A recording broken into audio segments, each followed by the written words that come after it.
chicken fettuccine alfredo. It's absolutely one of my favorite dishes to do. It's a very classic dish from Italy. You see it in Olive Garden and a lot of other places, even Kroger's in the frozen section. So we have our boiling water here, and the key about boiling pasta is that you want your water to taste like the sea.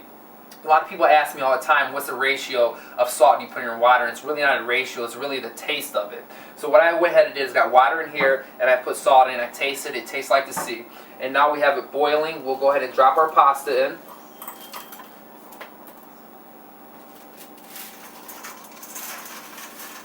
Like so. And then we will, while that's boiling, and one thing you always want to remember when you're boiling pasta is you always want to keep it moving, okay? Because you don't want the pasta to stick together and have lumps. You ever had them lumps before and you was making spaghetti at home and all the pasta stuck together? That's because you didn't move it around. As soon as you drop it in, you want to stir your pasta up and make sure it's not sticking. Once you've moved it around quite a bit, you can go ahead and let it boil. This may take anywhere from 5 to 7 minutes. You want to taste it. And I'm going to tell you how to check to see if it's done in just a little bit. And no, I'm not going to tell you to throw it on the cabinet or anything like that. All right. So, and meanwhile, we're going to cook our chicken, and we're going to start our Alfredo sauce. So the key thing about searing chicken is you want a hot pan and hot fat, okay? And a fat can be your oil, which we're using today. We're using a basic olive oil, or it can be bacon grease or any kind of Crisco, any of your favorite fats. All right. So we have a hot pan here. We're going to put a little bit of oil in here. We're actually going to put some oil in our saucepan in the back here, which we're going to make our Alfredo sauce in there, okay? We're going to let that pan heat up and get real hot, and we'll start cleaning our garlic, all right? Now, you may get this garlic clove at Kroger's, and you may not know how to clean it necessarily, or it might be hard, or it might just be confusing. So, if so, you can always get garlic that's already cleaned for you, garlic cloves, and you can even get it minced already, which is called garlic and water, is what they call it in the store.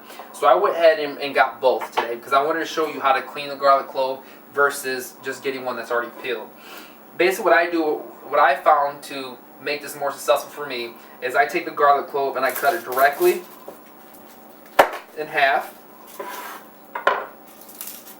peel the outer leaves off, and then slowly break some cloves off. Once you have your cloves broken off here, smash it down with your knife and peel the garlic out. Obviously you can tell what part's the garlic and what part is the shell. Once you have that done, you can go ahead and mince your garlic.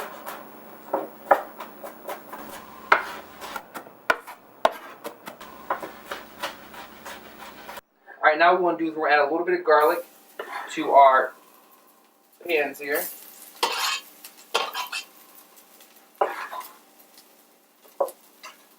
Now in this pan, the garlic's sweating down, it's breaking down a little bit. Now you can go ahead and hit it with your chicken.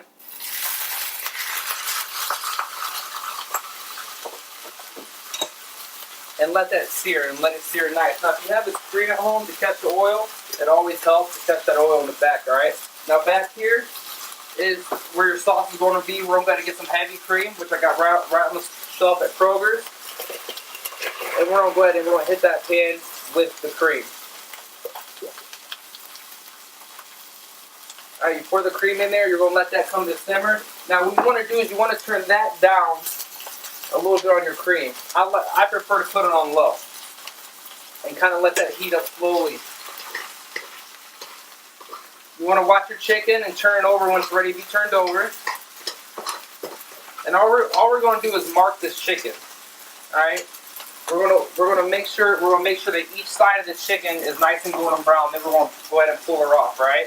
Now, meanwhile, we have our pasta, and now let's check her to see if she's done. In a restaurant term, they'll call it al dente. In our kitchen, we say, "Is it done yet?" And one way is to either break it open. If you look in the very center, you'll see little white lines. If you have a little white line in the very center of the pasta, that means it's al dente, it's ready to go. But to make it easier for you, get the pasta out and go ahead and bite on it, okay? If it's to your liking, then it's done. This can actually go just a little more. We'll go ahead and check our chicken. Add a couple more minutes, we'll turn the oven. Our Alfredo sauce is back here, heating up.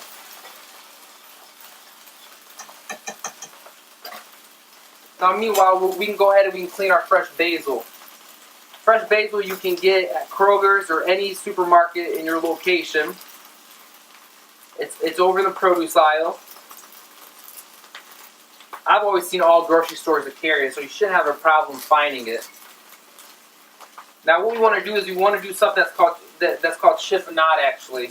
But basically it's chopping the basil really fine. So we can use it for our sauce, and we're also going to use it for garnishing as well. So you want to cut it nice and thin. You see I rolled it up, and now I'm cutting it nice and thin, okay?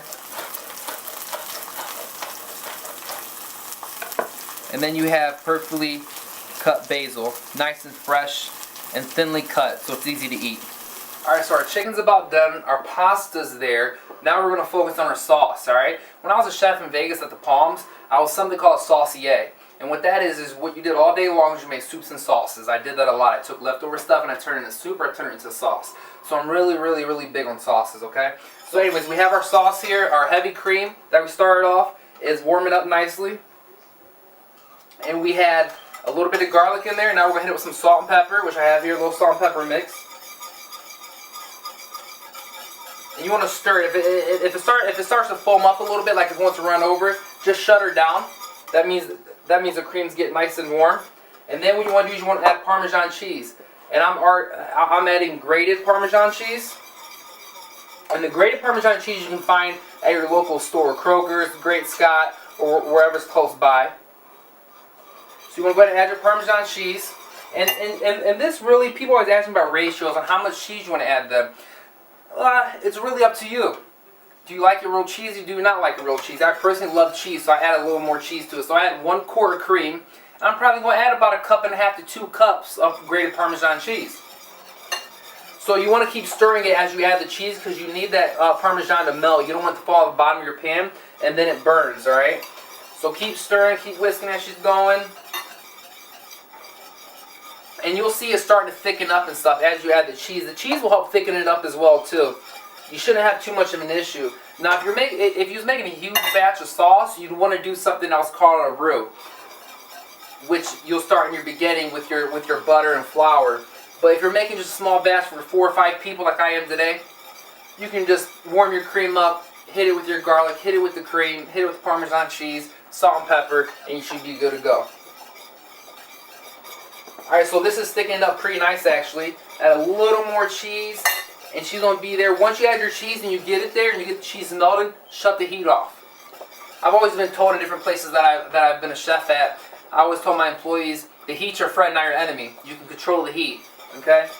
So once you have it heated up here, she's looking good, shut it off.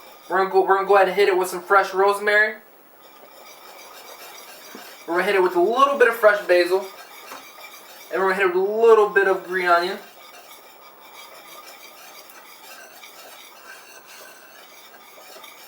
And we want to stir. Now's the fun part, and you get to taste. So taste your sauce and see if it's at your liking.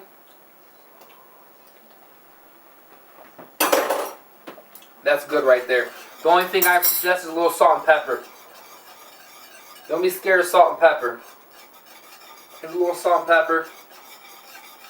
And your sauce is officially done. Now one thing you want to do is make sure you move it completely off the heat so you don't keep cooking it, okay? Now we're going to swing right behind me and we're going to grab the chicken and see how the chicken's looking.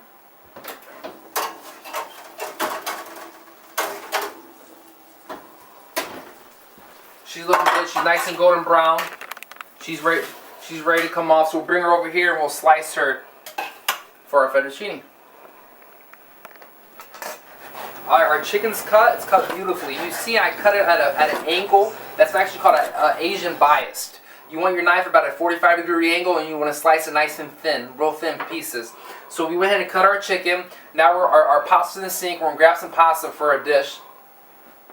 Alright, so we have our pasta in here. It's still hot as you can tell. I don't know if you can see the steam coming off that or not. So now we're going to ladle some sauce in there, okay? How much sauce you want to add, it's up to you. And imagine how much sauce you like on your pasta. I personally just like to coat my pasta. I don't like it really overwhelmed with sauce, but I do like it to coat the pasta well, okay? So now we have our sauce in there. We have a little bit of pasta. Now we're going to hit it with a little more basil, a little more rosemary. We're going to hit it with a little more green onions, and we're going to hit it tomatoes. If you go back and remember, I said that cooking, you can kind of deviate to what you like. Tomatoes classically are not in chicken fettuccine alfredo, but I love tomatoes. I like the acidity, I like the pop and the coldness with that pasta. Somebody's waiting patiently to eat, so we kind of do want to kind of hurry up here. So we have our fettuccine. We want to mix it up real well. Make sure your sauce is coated and everything real well, okay? Stir everything up real well.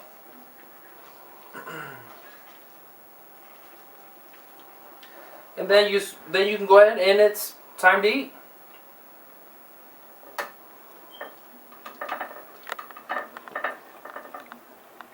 The leftover tomatoes and stuff that are in the bottom, just put directly on top.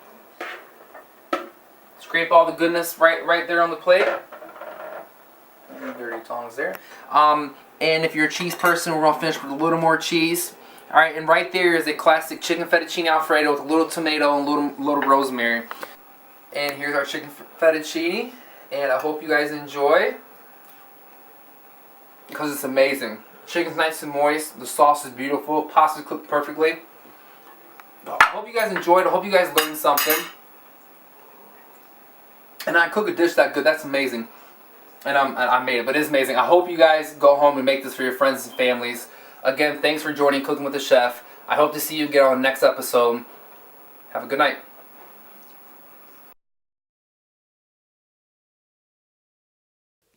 Pues lo